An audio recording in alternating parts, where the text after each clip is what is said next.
아버지 하나님, 하루하루를 어떻게 살았을까?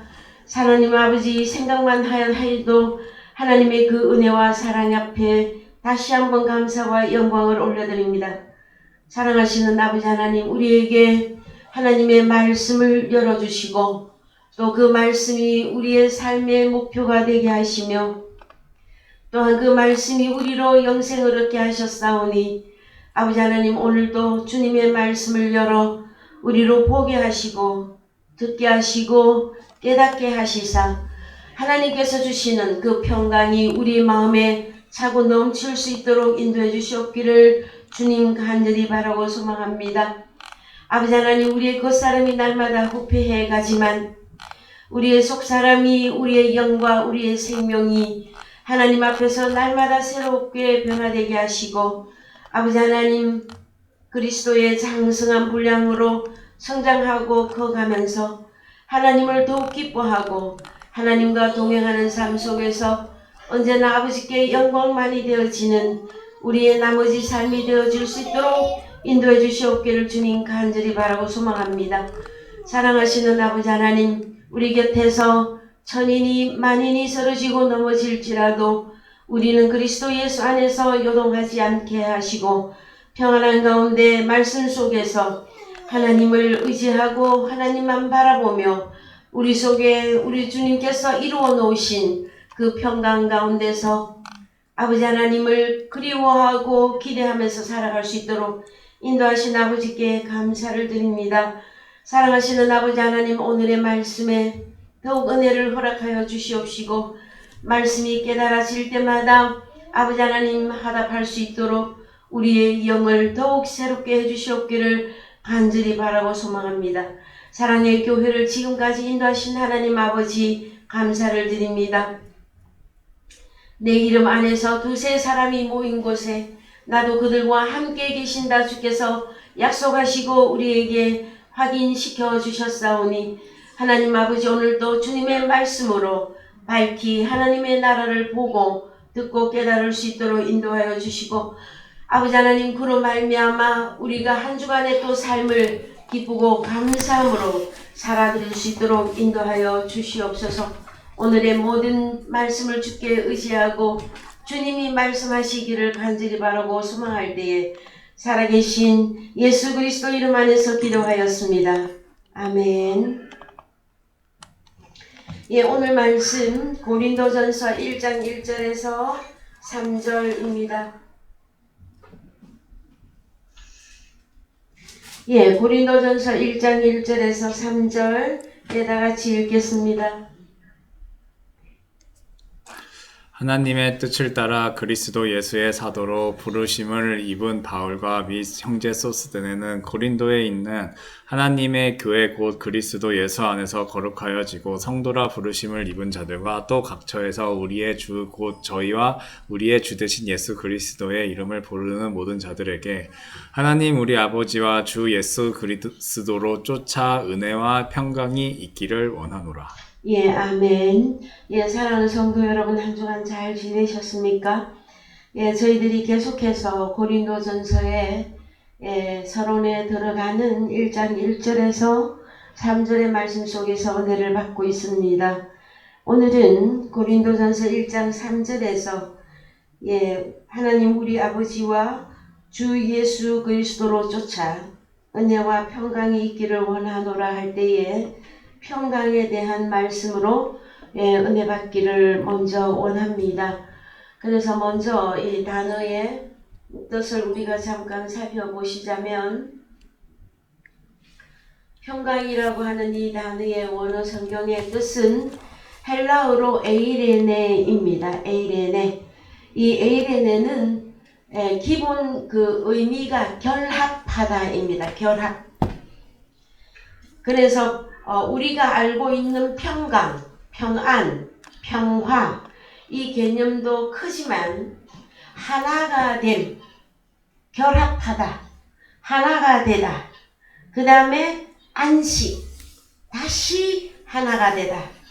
그래서 가장 큰 의미는 결합이고 하나가 되다의 뜻을 가지고 있습니다. 이 에이레네는 여러분 예, 구약에서는 여러분들 잘 아실 것입니다. 샬롬이라고 하는 단어인데요. 7965번입니다. 히브리어 단어 샬롬.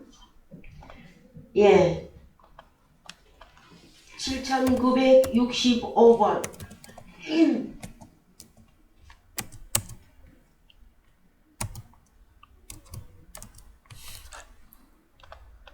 네, 천천히 하세요. 7965번. 여기서 찾아야 될 것 같습니다. 안 됩니까? 네네. 예, 그러면은 제가 읽어드리겠습니다.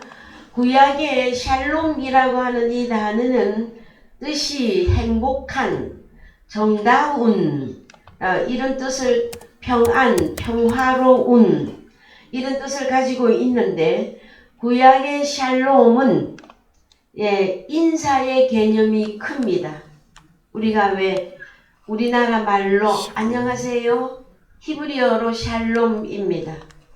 그래서 구약적 개념은 인사말에 들어가는 개념이 크지만 신약의 동일한 단어의 뜻으로 사용되어지고 있는 에이레네 했을 때에는 평화, 평안이지만 여러분 하나가 될 때에 주어지는 평화, 평안 이런 뜻을 가지게 되어집니다. 여러분 세상에서도 그런 말을 많이 하죠. 전쟁과 평화 했을 때 전쟁에 반대되는 말이 평화인 것처럼 느껴져요. 그런데 헬라어에서 가지는 이 에이레네는 하나가 되다. 결합. 그래서 결합. 하나가 되다. 이 개념이 크게 적용되어지는 단어가 되어지십니다.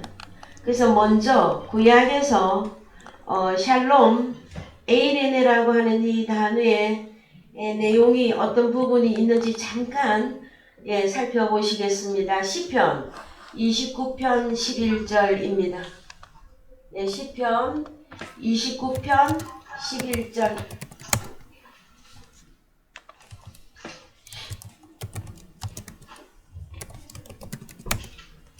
여호와께서 자기 백성에게 힘을 주시며 여호와께서 자기 백성에게 평강의 복을 주시리로다. 예, 그래서 에이레네 히브리어로 샬롬은 복을 가지고 있습니다. 평강의 복을 주시리로다. 그 다음에 대상 22장 9절 가십니다. 역대상 22장 9절. 한 아들이 내게서 나리니 저는 평강의 사람이라 내가 저로 사면 모든 대적에게서 평강하게 하리라. 그 이름을 솔로몬이라 하리니 이는 내가 저의 생전에 평안과 안정을 이스라엘에게 줄 것임이니라. 저가 내 이름을 위하여 전을 건축할지라 저는 내 아들이 되고 나는 저의 아비가 되어 그 나라 위를 이스라엘 위에 굳게 세워 영원까지 이르게 하리라 하셨나니 내 아들아 여호와께서 너와 함께 하시기를 원하며 네가 형통하여 여호와께서 내게 대하여 말씀하신 대로 여호와의 성전을 건축하며 여호와께서 내게 지혜와 총명을 주사 너로 이스라엘을 다스리게 하시고 너의 하나님 여호와의 율법을 지키게 하시기를 더욱 원하노라.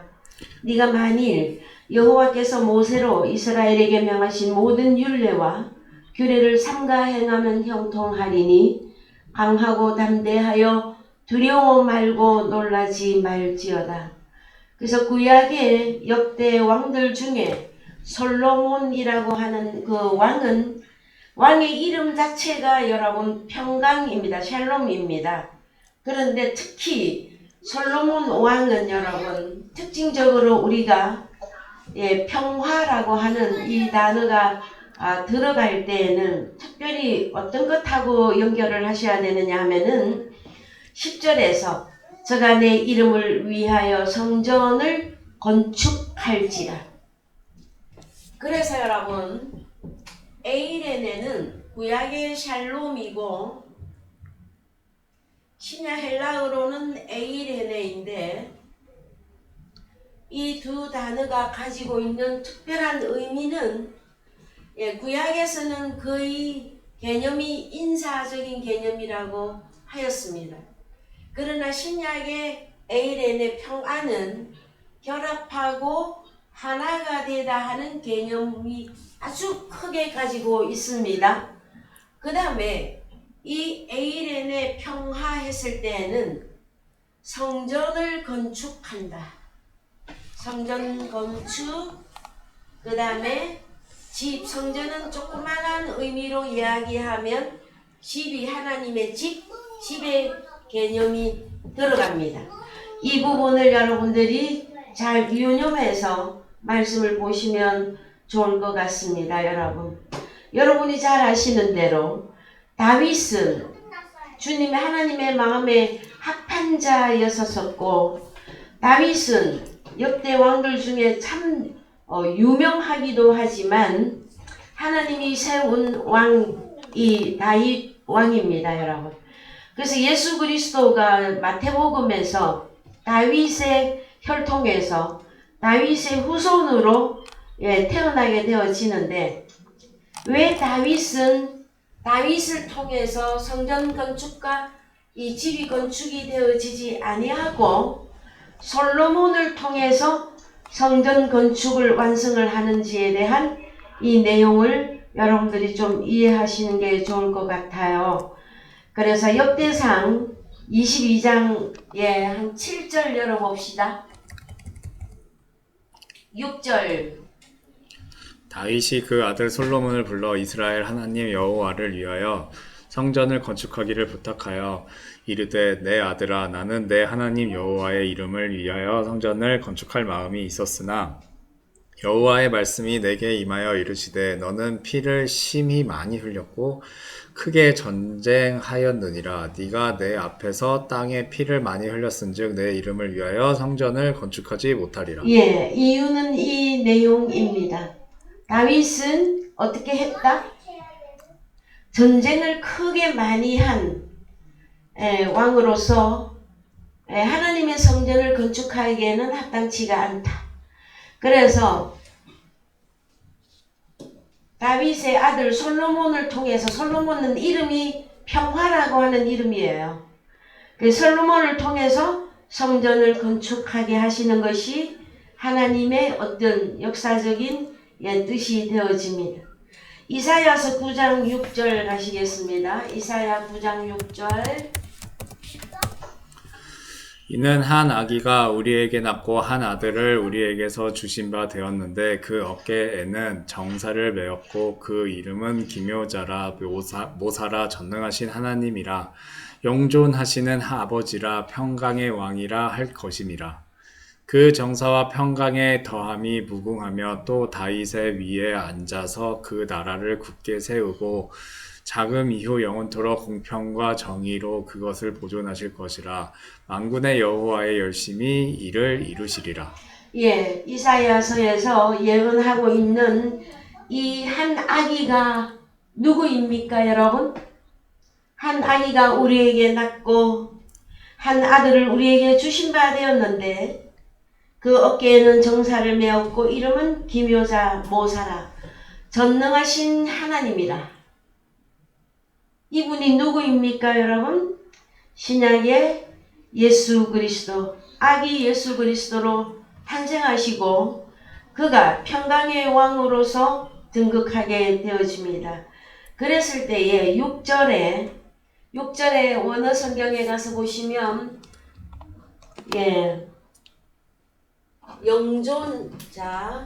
영존하시는 아버지라 이렇게 되어져 있는데,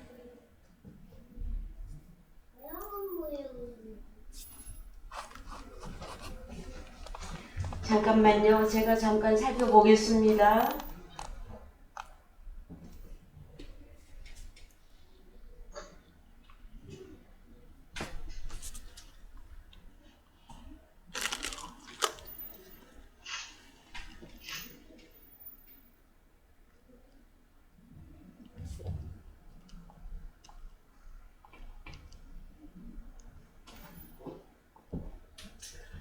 예, 여기 번역이 조금 잘못되어 있습니다, 여러분. 예, 여기가 어떻게 되느냐 하면은요, 전능하신 엘은 하나님이라고 하는 뜻이거든요. 근데 여기에는 일본어로 되어져 있어서 영존하시는 아버지라 번역이 되어져 있는데, 다른 성경에, 원어 성경에 가서 보시면 아드라고 하는 5703번입니다. 5703번. 아드. 그래서 영속, 지속, 영속적인. 그래서 어떤 영원 이런 개념을 갖고 있어서 영존하시는 아버지가 아니라 전능하고 영존하는 하나님이라 엘이라. 그래서 아버지라고 하는 이 뜻이 여러분 의역임을 말씀을 해드립니다. 그러면 이사야서에서 말하고 있는 이 한 아기는 이름이 참 많이 있습니다. 한글로 가셔 보시면 어떤 이름을 가지고 있느냐 하면은 그 이름은 기묘자, 모사, 전능하신 하나님, 영존하시는 엘 하나님, 그 다음에 평강의 왕, 이런 이름의 뜻을 가지고 있는 분이 신약의 예수 그리스도로 오시게 되어집니다. 그래서 신약 성경 이제 어디로 가시느냐면은 누가복음 2장 14절 가십니다. 누가복음 2장 14절. 지극히 높은 곳에서는 하나님께 영광이요 땅에서는 기뻐하심을 입은 사람들 중에 평화로다 하니라. 천사들이 떠나 하늘로 올라가니 목자가 서로 말하되 이제 베들레헴까지 가서 주께서 우리에게 알리신 바 이 이루어진 일을 보자 하고 빨리 가서 마리아와 요셉과 구유에 누인 아기를 찾아서 보고 천사가 자기들에게 이 아기에 대하여 말한 것을 고하니 듣는 자가 다 목자의 말하는 일을 기이 여기되. 그래서 신약에 아기 예수로 탄생하시는데 중요한 사실은 무엇이냐 그러면은 지극히 높은 곳에서는 하나님께 영광, 그 다음에 땅에서는 기뻐하심을 입은 사람들 속에서 평화, 에이레네로다 하니라. 그래서 우리 주님이 에이레네로 오십니다. 그랬을 때에 이사야서에서 예언하고 있었던 이 예수 그리스도는 이름이 기묘자, 모사, 전능하신 하나님, 영존하시는 하나님, 평강의 왕, 이 5가지의 이름을 가지고 계신 이분은 히브리서에 가서 보시면 히브리서 7장 1절 가 보시겠습니다. 히브리서 7장 1절. 이 멜기세덱은 살렘 왕이요 지극히 높으신 하나님의 제사장이라. 여러 임금을 쳐서 죽이고 돌아오는 아브라함을 만나 복을 빈 자라. 아브라함이 일체 10분의 1을 그에게 나눠주니라. 그 이름을 번역한즉 첫째의 의의 왕이요 또 살렘 왕이니 곧 평강의 왕이요 아비도 없고 어미도 없고 족보도 없고 시작한 날도 없고 생면의 끝도 없어 하나님 아들과 방불하여 항상 제사장으로 있느니라.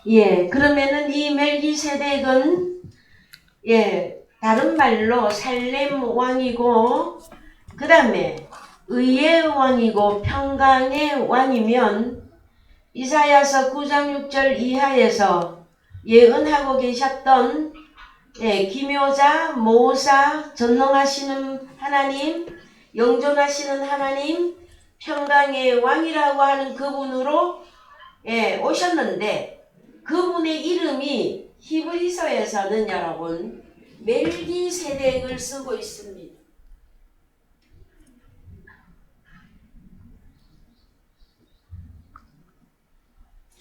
그래서 성경에 대하여 성경 말씀이 어느 정도 수준에 이르게 되어지면 히브리서에서는 이 멜기세덱을 완전히 이해하는 사람이 좀 높은 수준의 사람이다 하고 말씀을 해주고 있는데, 먼저 가 보십시다. 이 멜기세덱은 창세기 14장 18절에 등장합니다. 창세기 14장 18절. 살렘 왕 멜기세덱이 떡과 포도주를 가지고 나왔으니 그는 지극히 높으신 하나님의 제사장이었더라. 그래서 멜기세덱은 다른 말로 살렘 왕, 평강의 왕. 그러면은 누구를 말하는 것입니까, 여러분? 바로 예수 그리스도 그분을 의의 왕, 평강의 왕, 그 다음에 평강이 살렘이거든요, 여러분. 그래서 살렘 왕 이렇게 말하고 있는데, 이 멜기세덱이라고 하는 단어를 쓸 때는 제사장의 개념입니다. 제사장은 제사장인데 어떤 제사장이냐? 영원한 제사장. 그러면 평강이라고 하는 단어와 오늘 저희들이 보고 있는 이 멜기세덱이라고 하는 이 영원한 제사장하고의 관계성을 어떻게 볼 것이냐, 이 부분을 여러분들이 중점적으로 이해하시면 좋을 것 같습니다. 그래서요, 창세기 14장 18절에서 20절까지 읽겠습니다. 살렘 왕 멜기세덱이 떡과 포도주를 가지고 나왔으니 그는 지극히 높으신 하나님의 제사장이었더라. 그가 아브람에게 축복하여 가로되 천지의 주제시요 지극히 높으신 하나님이여 아브람에게 복을 주옵소서. 너희 대적을 네 손에 붙이신 지극히 높으신 하나님을 찬송할지로다 하매 아브람이 그 얻은 것에서 10분 1을 멜기세덱에게 주었더라. 예, 그렇습니다. 그 11조의 시작이 되어집니다, 여러분. 자, 멜기세덱의 창세기에 등장했던 멜기세덱과 히브리서에서 5장에서 7장에서 10장에서 등장하는 이 멜기세덱의 공통점이 무엇이고, 그 다음에 우리가 특별히 특징적으로 생각해야 될 부분이 무엇이 있느냐 하면은, 멜기세덱은 무엇으로 축복을 하느냐 하면은요, 떡과 포도주로 축복하는 자입니다. 그래서 이 떡과 포도주는 멜기세덱이 떡과 포도주를 아브라함에게 주었을 때에 아브라함이 또 반대로 이 멜기세덱에게 무엇을 드립니까? 11조를 드립니다. 그래서 여러분, 우리가 멜기세덱에 대한 공부가 정확하고도 명확하게 되어 있어야만 되어집니다. 왜 그러냐면은요, 11조 하면은 우리 보통 기독교회에서 말라기에서 생각하는 11조만 생각하고 계시거든요. 그것보다는 창세기에서 벌써 11조의 말씀이 등장을 하고 있어요. 그래서 이 멜기세덱은 이름이 영원한 제사장인데, 이 멜기세덱이라고 하는 이 영원한 제사장은 사람들을 축복할 때에 무엇으로 축복을 한다? 떡과 포도주를 공급을 합니다. 그 다음에 떡과 포도주를 공급받은 사람들은 다시 10의 1조를 멜기세덱에게 드리는 것이 성경적인 원리가 되어집니다, 여러분. 그래서 멜기세덱에 대해서 조금만 더 보십시다. 히브리서 5장 6절 갑니다.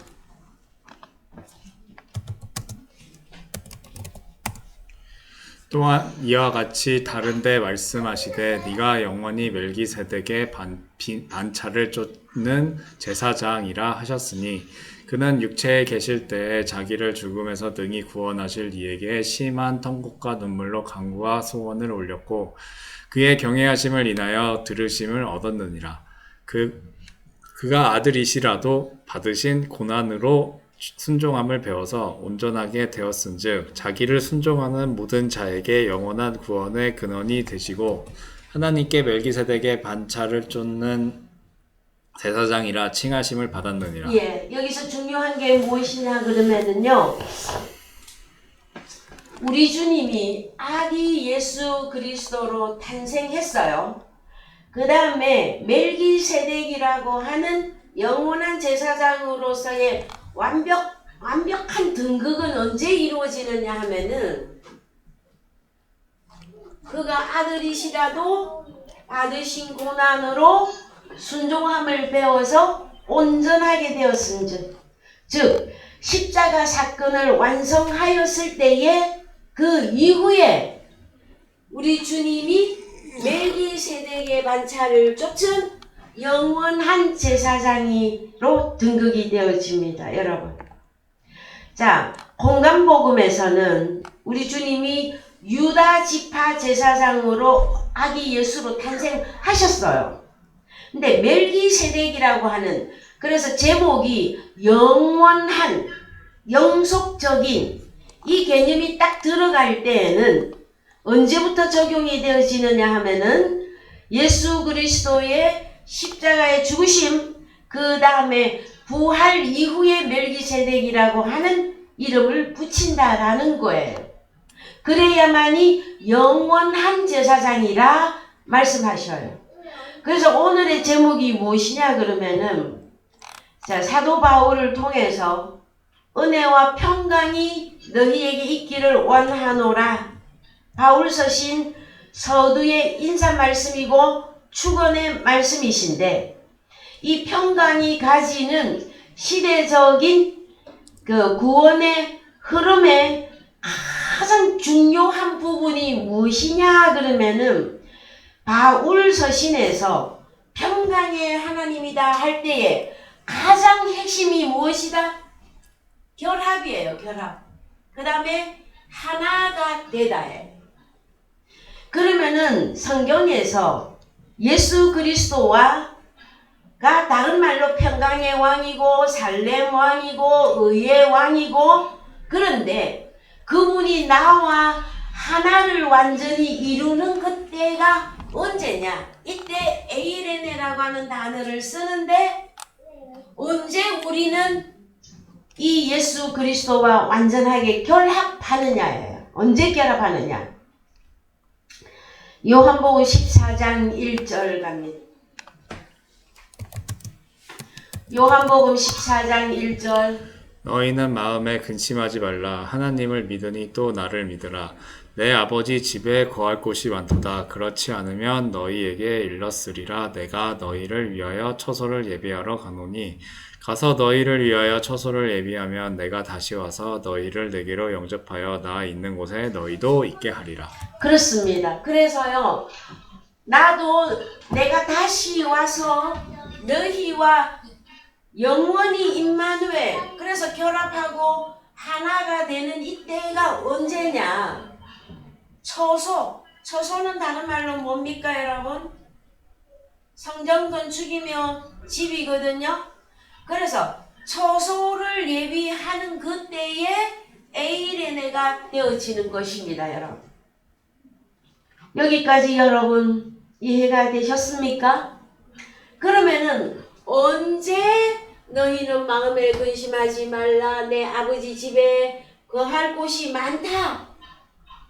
너희는 그와 같이 버려두지 아니하고 내가 너희에게로 다시 와서 영원히 임마누엘 하리라. 그때가 언제입니까 여러분? 요한복음 14장 16절 가십시오. 그렇죠? 내가 아버지께 구하겠으니 그가 또 다른 보혜사를 너희에게 주사 영원토록 너희와 함께 있게 하시리니 저는 진리의 영이라. 세상은 능히 저를 받지 못하나니 이는 저를 보지도 못하고 알지도 못함이라. 그러나 너희는 저를 아나니 저는 너희와 함께 거하심이요 또 너희 속에 계시겠음이라. 내가 너희를 고아와 같이 버려두지 아니하고 너희에게로 오리라. 그렇습니다. 이때가 되어야만이 무엇이 이루어지는 때라고요? 이때가 보혜사를 우리에게 보혜사를 주시면 그때 가서 결합 하나가 되다 할 때 헬라어로 평안, 평화, 에이레네가 이루어지는 때입니다, 여러분. 그래서요, 이제 조금 더 내려갑시다. 20절 가십시다. 20절. 그날에는 내가 아버지 안에 너희가 내 안에 내가 너희 안에 있는 것을 너희가 알리라. 나의 계명을 가지고 지키는 자라야 나를 사랑하는 자니 나를 사랑하는 자는 내 아버지께 사랑을 받을 것이요 나도 그를 사랑하여 그에게 나를 나타내리라. 가룟이 아닌 유다가 가로되 주여 어찌하여 자기를 우리에게는 나타내시고 코스모스에게는 아니하려 하시나이까? 예수께서 대답하여 가라사대 사람이 나를 사랑하면 내 호로고스 말을 지키리니 내 아버지께서 저를 사랑하실 것이요 우리가 저에게 와서 거처를 저와 함께 하리라. 여러분, 너무 쉬운데요. 이게 이루어지지 않으면 너무나 어려워요. 왜 그러냐? 결합하고 하나가 되면 여러분 저절로 계명은 지키게끔 되어져 있습니다. 그래서 네가 나를 사랑하느냐? 그렇다면 계명을 지켜라예요. 근데 오늘날 많은 기독교인들이 나는 주님을 사랑합니다. 너무나 죽도록 사랑합니다. 하는데 계명을 지키지 않아요. 그러면은 그 사랑이라고 하는 내가 하나님을 사랑합니다가 성립이 되어지지 않습니다, 여러분. 그럼 나는 내가 어떻게 노력해야 계명을 지킬 수 있을 것인가가 아니라 보혜사가 우리에게 주어지면은 요한복음 14장 20절의 상태가 되는 거죠. 그날에는 내가 아버지 안에 너희가 내 안에 내가 너희 안에 한 몸을 이루었잖아요. 그럼 그 상태로 계명을 지키는 것입니다. 여러분 늘 말씀을 드리지만 계명은 누가 지킬 수 있느냐? 하나님을 사랑하는 자는 지킵니다. 하나님께 사랑을 받은 자는 계명을 지키게끔 되어져 있습니다, 여러분. 그래서 요한복음 21장에서 주님이 베드로에게 물어봅니다. 네가 나를 사랑하느냐? 베드로가 근심하여 주께서 아시나이다 하고 대답했을 때 내 어린 양을 먹여라 하는 지상 명령이 떨어졌죠, 여러분. 그래서 양떼를 먹이는 것이 계명을 지키는 것이라고 참 천만 번도 더 여러분들에게 알려드린 것 같아요.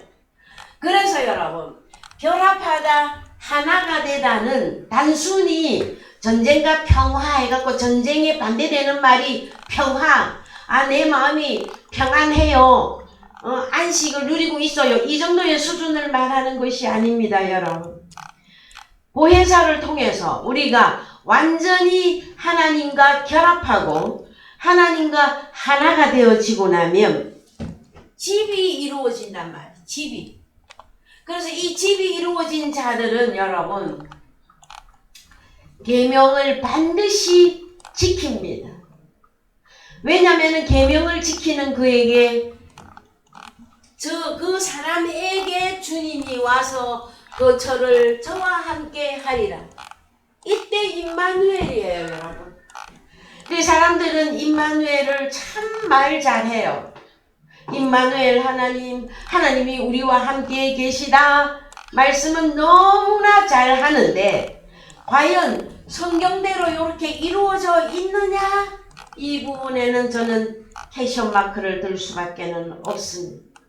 그래서 우리 주님 당시에 아기 예수로 오셨을 때도 그분은 지극히 높은 곳에서는 하나님께 영광이 되어졌고 땅에서는 기뻐하심을 입은 사람들 속에 평화로 임하신 분이십니다. 그 다음에요, 또 우리가 보셔야 될 것이, 자, 멜기세덱은 다른 이름으로 영원한 제사장인데 우리 주님이 멜기세덱인데 언제부터 멜기세덱이라고 불러주느냐 하면은 예수 그리스도가 십자가 사건을 완성했을 때 그 이후에 멜기세덱이라고 하는 단어를 영원한 제사장이라고 붙여주시고 그 다음에 그는 이때 십자가 사건을 완성하고 나야만이 떡과 포도주를 우리에게 주십니다, 여러분. 그래서 요한복음 14장에 보혜사에 대한 말씀이 들어가고요. 그 다음에 그 보혜사가 오시면 우리에게 에이레네를 이루고 하나가 이루어지면 그때부터는 우리에게 주시는 양식이 떡과 포도주가 되어지는 것입니다. 요한복음 6장 54절 가십시다. 내 살을 먹고 내 피를 마시는 자는 영생을 가졌고 마지막 날에 내가 그를 다시 살리리니 내 살은 참된 양식이요 내 피는 참된 음료로다. 내 살을 먹고 내 피를 마시는 자는 내 안에 거하고 나도 그 안에 거하나니 살아계신 아버지께서 나를 보내심에 내가 아버지로 인하여 사는 것 같이 나를 먹는 그 사람도 나로 인하여 살리라. 그렇습니다, 여러분. 요한복음 6장에서 우리 주님의 살과 피, 이것은 떡과 포도주죠, 여러분. 그래서 우리 주님이 십자가 가기 이전에는 땅에서 나는 떡, 땅에서 나오는 포도나무에서 열리는 포도주로 6월절 행사를 기념으로 하셨어요. 근데 주님이 십자가 이후에 십자가 사건을 성공하고 우리 주님이 부활한 이후에는 우리에게 양식을 떡과 포도주로 주시는데 이 떡과 포도주가 뭐냐? 주님의 살과 피라고 하는 사건이에요.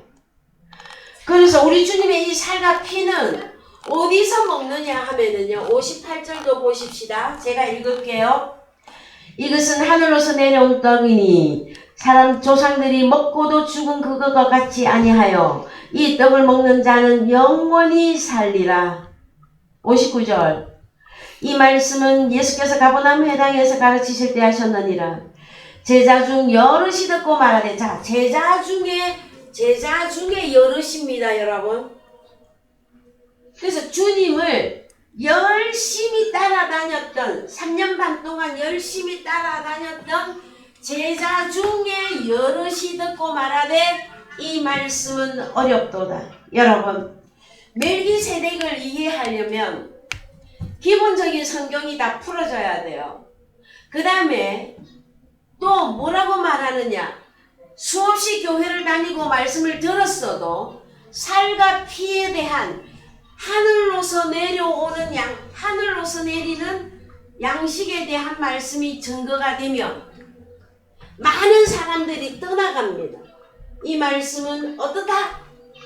너무 어렵다. 주님의 살과 피를 어떻게 먹고 마시느냐?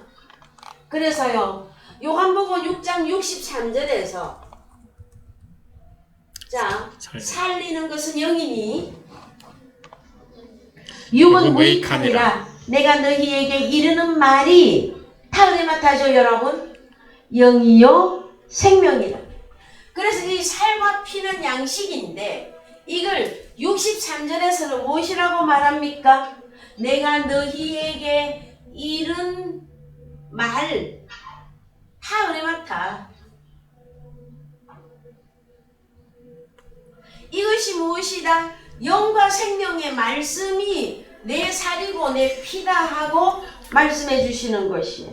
여러분, 여기까지 여러분에게 이 말씀이 다 이해가 되고 깨달아져서 여러분에게 살과 피로 여러분의 몸을 이루고 있습니까? 이 말씀들이? 그렇다면 여러분들은 기본을 벌써 지나서 장성한 자의 길에 들어간 것입니다, 여러분. 왜냐면은요, 이 멜기세덱은 떡과 포도주를 양식으로 우리에게 주시는 분이란 말이에요. 근데 십자가 이전에는 기념만 했었어요. 이 부분이 여러분 속에서 완전히 이해가 되고 깨달아지면 좋겠습니다, 여러분. 자, 그 다음에 마태복음 10장 34절 갑니다. 마태복음 10장 34절. 내가 세상에 화평을 주러 온 줄로 생각하지 말라. 화평이 아니요 검을 주러 왔노라. 내가 온 것은 사람이 그 아비와 딸이 어미와 딸이 어미와 며느리가 시어머니와 불화하게 하려 함이니 사람의 원수가 자기 집안 식구리라. 자, 여러분, 이 본문은 어떻게 생각하십니까? 우리 주님이 내가 온 것에 대한 이유를 설명하고 있어요. 뭐라고 설명합니까? 내가 세상의 화평, 에이레네를 주로 온 줄로 생각하지 말아라. 아니, 당신은 에이레네 결합하고 하나가 되기 위해서 한편에서는 오셨다고 해놓고 또 한편에서는 무엇이라고 말합니까? 나는 화평을 주러 온 게 아니다. 검을 주러 왔다. 그래서 여러분, 자 35절에 내가 온 것은 사람이 그 아비와, 자 그래서 어떤 사람이 아비하고 그 다음에 어미하고 딸이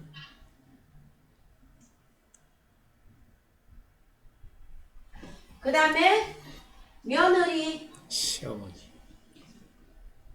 시어머니 참 이렇게 나가면은요, 맞아. 아이고 며느리하고 시어머니는 영원히 하나가 될 수 없을 정도로 그 관계가 그래. 그렇게 해석하고 말 문장입니까 이 내용이 여러분? 그래서요 마태복음 12장 45절 갑시다. 마태복음 12장 45절. 이에 가서 저보다 더 악한 46절. 예수께서 무리에게 말씀하실 때에 그 모친과 동생들이 예수께 말하려고 밖에 섰더니 한 사람이 예수께 여짜오되 보소서 당신의 모친과 동생들이 당신께 말하려고 밖에 섰나이다 하니 말하던 사람에게 대답하여 가라사대 누가 내 모친이며 내 동생들이냐 하시고 손을 내밀어 제자들을 가리켜 가라사대 나의 모친과 나의 동생들을 보라. 누구든지 하늘에 계신 내 아버지의 뜻대로 하는 자가 내 형제요 자매요 모친이니라 하시더라. 그렇습니다 여러분. 이 마태복음 12장 46절 이하의 말씀을 여러분들이 절대로 잊으면 안 돼요. 육신적인 인간관계, 가족관계를 말하는 것입니까? 하나님 나라의 가족관계는 어떻게 되는 것입니까 여러분? 하나님 나라의 가족관계는 누구든지 하늘에 계신 내 아버지의 뜻대로 하는 자가 내 형제요 자매요 모친이니라. 가족관계예요 여러분. 누구만이 가족이 되어진다고요? 하늘에 계신 내 아버지의 뜻대로 하는 자. 그래서 하나님 아버지의 뜻대로 하지 않는, 하나님의 뜻대로 살 수 없는 사람들이 모여 있는 거기는 뭐라고요? 사람이 아비와 어미와 딸이 며느리와 시어머니가 평화할 수가 없습니다. 그래서 이들에게는 내가 칼을 주러 왔다. 칼을. 그러면은 한편에 여기 마태복음 12장 50절에서 내 아버지의 뜻대로 하는 자가 형제요 자매고 모친이라고 하는 이 관계성의 가족 관계가 있고요. 이쪽에 가족이 있단 말이에요. 이쪽에 가족 관계가. 여러분. 그래서 우리는 평소에 나의 가족 관계를 어떻게 설정하고 어떻게 적용하고 어떻게 받아들이면서 이 가족 관계를 형성해 나가고 계시느냐 하는 부분입니다. 여러분.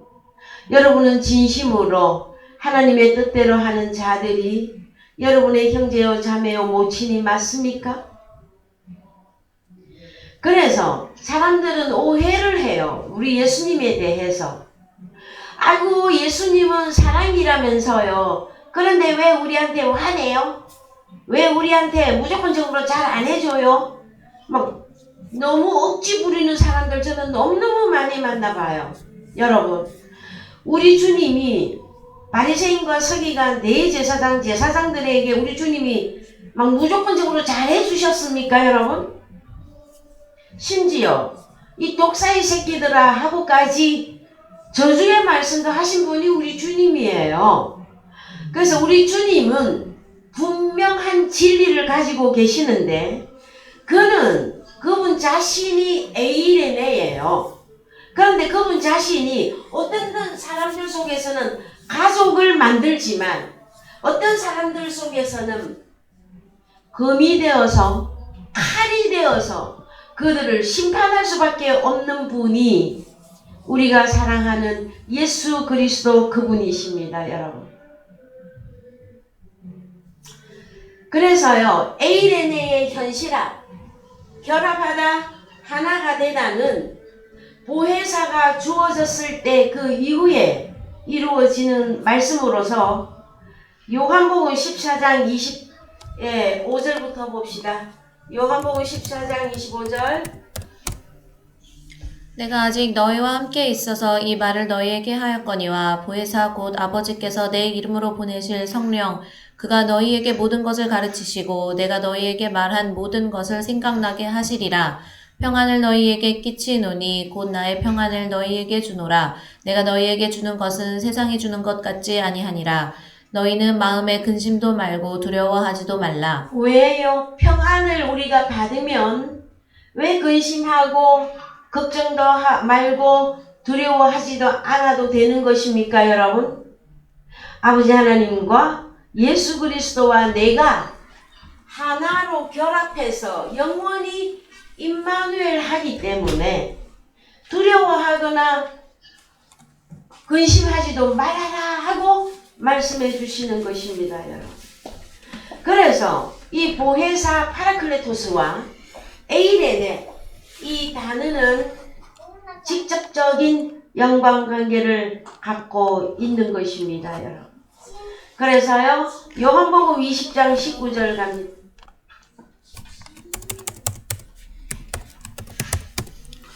이날 곧 안식 후 첫날 저녁 때에 제자들이 유대인들을 두려워하여 모인 곳에 문들을 닫았더니 예수께서 오사 가운데 서서 가라사대 너희에게 평강이 있을지어다.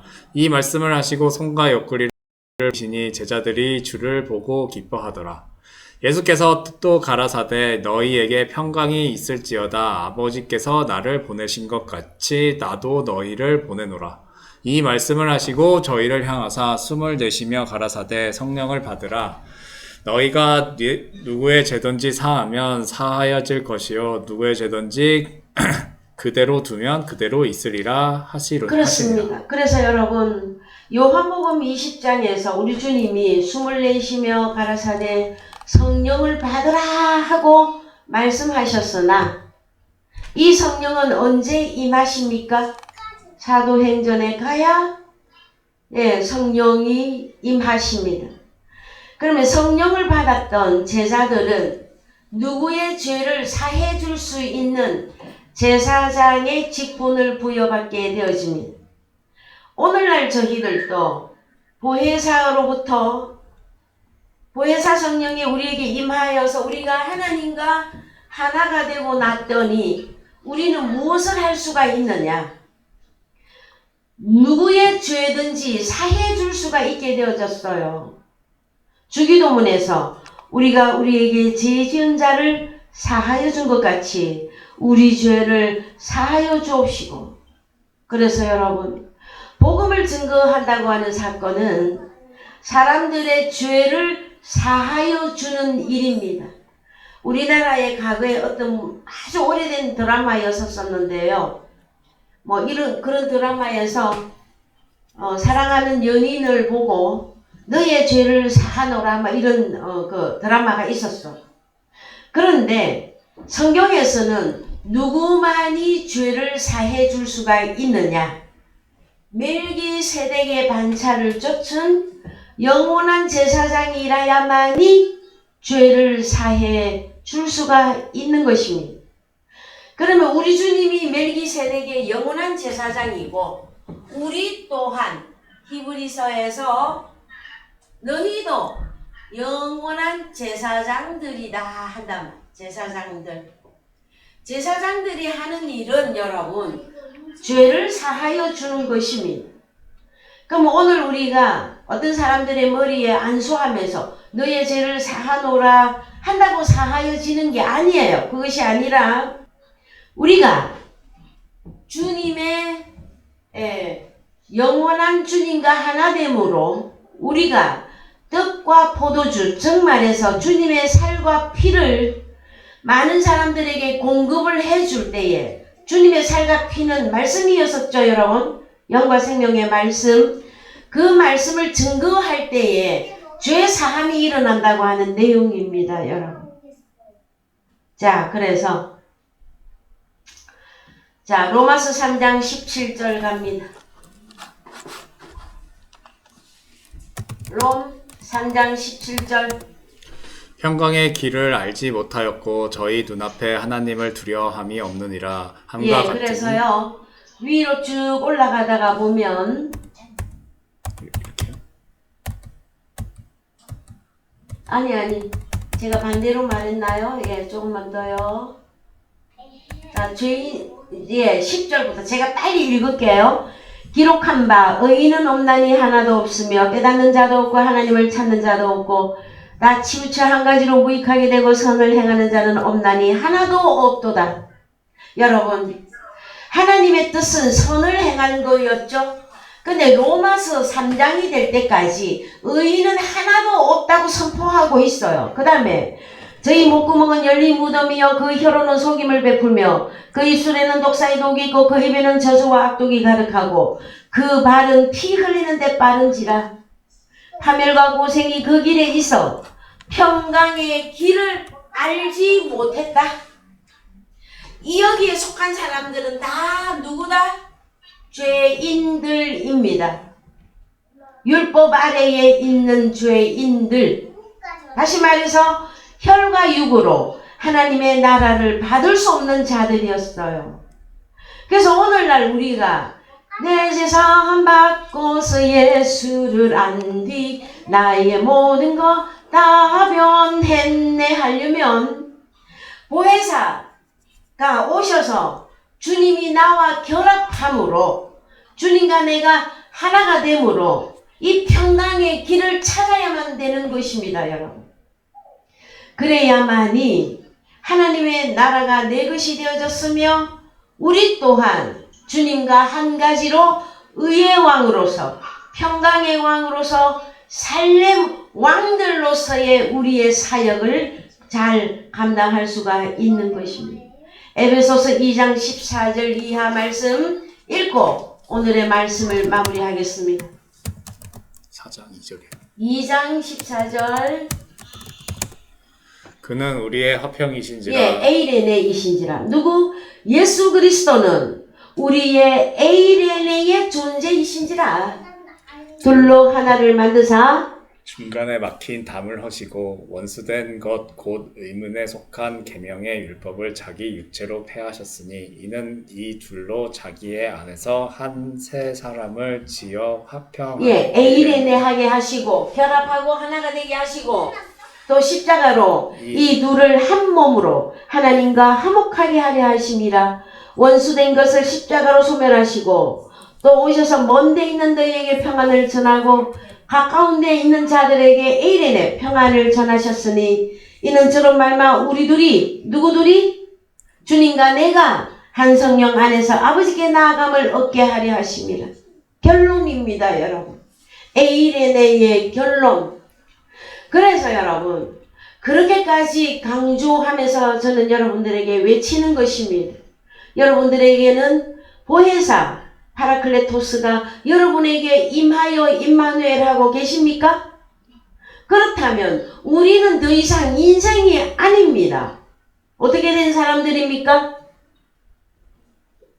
우리 둘이 주님하고 나하고 둘이 하나가 되어서 한 성령 안에서 아버지께 나아감을 얻었다라는 거예요. 그래서 그러므로 읽으세요. 이제부터 너희가 외인도 아니요 손도 아니요 오직 성도들과 동일한 시민이요 하나님의 권속이라. 너희는 사도들과 선지자들의 터 위에 세우심을 입은 자라. 그리스도 예수께서 친히 모퉁이 돌이 되셨느니라.